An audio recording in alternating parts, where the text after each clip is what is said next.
What is up, everyone? This is Jaquan of my SpazzTech Productions. As you can tell from the title, this is obviously about K-pop and hip-hop. Now, if we line both of them up and look at their characteristics, you can kind of look at it and probably think that those two are polar opposites, right? I mean, when you think about hip-hop, you think about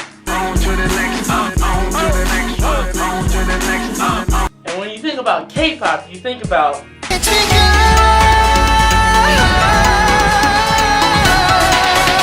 so it seems like they have absolutely nothing in common, right? Well, in actuality, they kind of do have something in common. No, not that something. Like something. There's something there. And that something is actually, truthfully, K-pop is an offspring of hip-hop. Now, I know I probably might have lost some of you there, but let me explain. And to that, I have to take it a little bit back. So during the late 80s, early 90s, Korea got like a huge dose of the American hip-hop culture. I mean, everyone was dressing in hip-hop fashion. People were listening to hip-hop music, watching hip-hop music videos, doing all these like little hip-hop, little language that they were speaking and doing all this stuff. And around that time, the mainstream music was trot, ballads, rock and roll.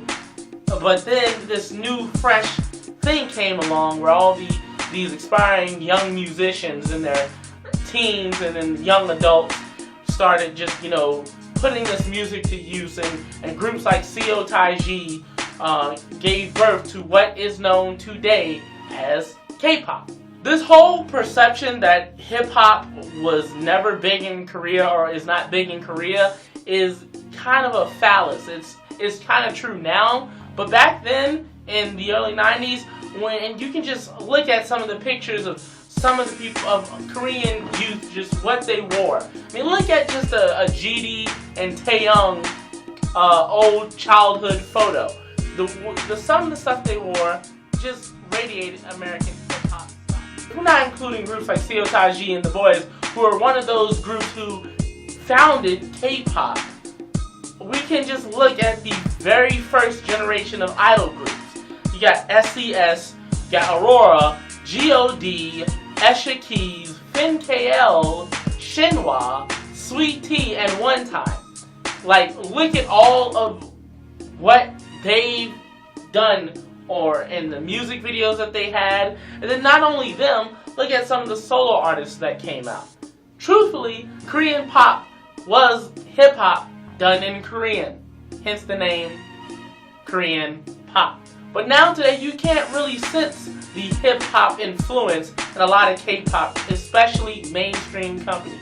The only one that really tries to stick to the whole hip-hop influence is YG Entertainment. And that's like obvious, really. But now we can actually say that K-pop is kind of taking on a whole new vibe of its own, incorporating, pop, rock elements, a little bit of R&B, soul, kind of grouping it all in together, jazz feel too, a lot of different elements, techno, electro-pop, dubstep even today now. So all those things, all those different elements have kind of formed up what K-pop is today, kind of making it its own genre. I was just about to get to that. See, over the week, or I should say, for the past 2 years actually, there's a lot of groups who are coming out doing these hip-hop styles. And I'm going to talk about two in particular, WhatsApp and BTS, Bangtan Boys. Now, the two of them are like really into this hip-hop influence type thing going on. And a lot of people, well, they seem to not really either get it or upset about it. Now, at first I thought this was just going to be my thoughts on, but then again I realized it wasn't. It was more of an informational video, and I wanted to kind of make it a little bit more interesting, unlike those informational videos you saw in elementary school with the boring narrator. Certain things that are being associated with hip-hop culture that a lot of people seem to not really understand. Like, for instance, twerking is not hip-hop culture. It's a dance. Like I said, not everyone can do it, but it is just a dance. Now, the reason why I bring up twerking and saying it's not that is because a lot of people tend to associate things like twerking and other things they call negative as being bad parts of hip-hop. Let this be known, it's not bad parts of hip-hop, it's just bad parts of something that we call L-I-F-E, life.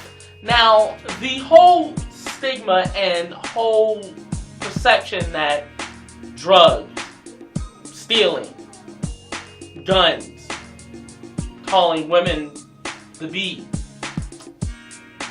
Now, this whole stigma and perception that money, drugs, hoes, expensive cars, guns, just strip clubs and wine and popping bottles and players goes with hip-hop. No.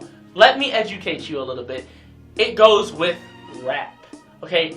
Now, hip-hop is rap, but rap is not hip-hop. It's something that I just did with reggae and dancehall. I explained that. You know, dancehall is reggae, but reggae is not dancehall. Something on that matter. Rap ascended from hip-hop. But not every rapper is a hip-hop artist. Get what I'm saying?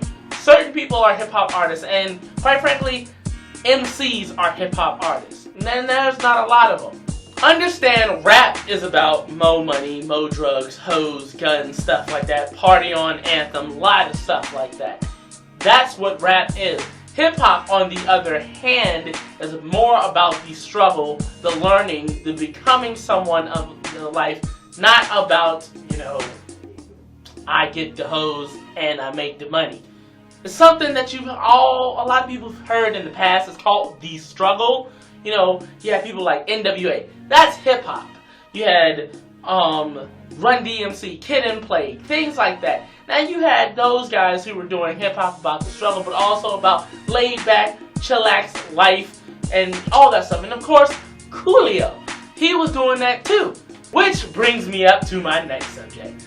Now, if anyone has seen the very first episode of BTS American Hustle, which is their new reality show that I'm liking myself, you guys can tell that BTS is trying to really learn what hip-hop is. Now, that's something I truly respect. I respected BTS because they had a hip-hop feel. Now I respect them even more on the same level that I do that for Big Bang, because they're actually taking the time to become real hip-hop artists. Like Big Bang, like even Block B to an extent, and like BAP to an extent.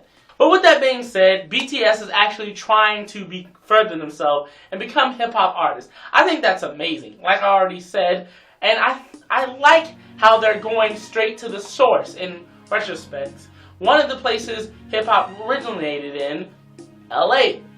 This brings me up to my point with BTS. Now, like I said, you've watched the episode, and some of you guys have seen the episode. Some of you guys can understand what they were saying because they didn't have English subs right at that point. But I think someone, a good old YouTuber by the name of Tracy Cosette, has put up English subs. You guys go check her out. I don't know what's going on with that, but that's not about the video. What this is about is that some of you guys saw, it seemed a little bit too hurt about it, or offended, or worried that your poor oppas was going to get hurt. Let me make myself clear. Again, the whole perception that hip-hop is associated with those things is not right whatsoever. Understand this. Those things are associated with life. It can happen in country, rock and roll. It can happen in soul, R&B. It can happen in any type of music genre it wants to. And it's happened tons of times in K-pop without the influence of hip-hop. A lot of you guys seem to be worried and afraid that they were going to be treated harshly, or this little prank that's being playing on them is a little bit harsh. Understand, they want to be hip-hop artists. They have to understand the pain and the struggle.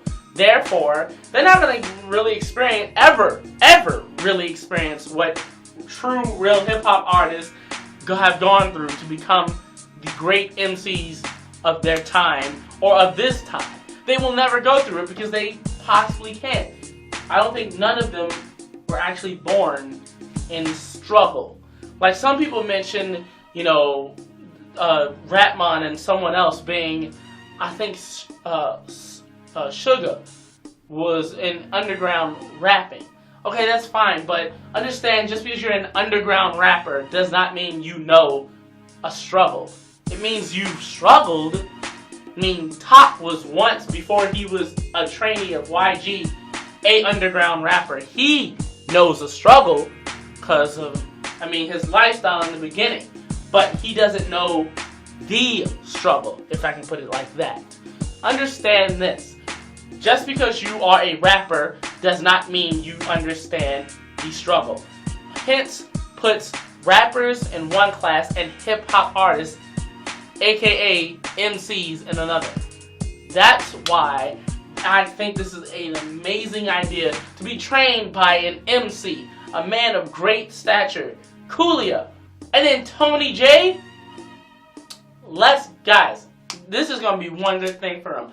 I guarantee you, for all you guys who are having your doubts right now, trust and believe that when BTS gets this done, when they go and finish this all up and they start recording again, they're going to be sounding like Dokti and The Quiet and J Park. Rookie groups, beware. That's what I was saying. And guys, that's my thoughts on this. Wait, was this a My Thoughts video? Listen, I don't know what it was, but if you like this video, please rate, comment, and subscribe.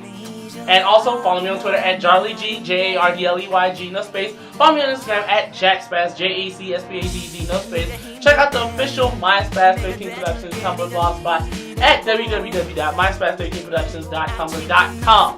And if you missed any of that, that's in the box down below in the description box. Yeah, right there. Also, check out some of my other videos. I do music video reactions, and I got my thoughts on which is something I did right here. And family friends react to. Also, skits will be coming eventually, hopefully soon. So yeah, guys, hope you like this channel. Please subscribe again. And until next time, always have a blessed day.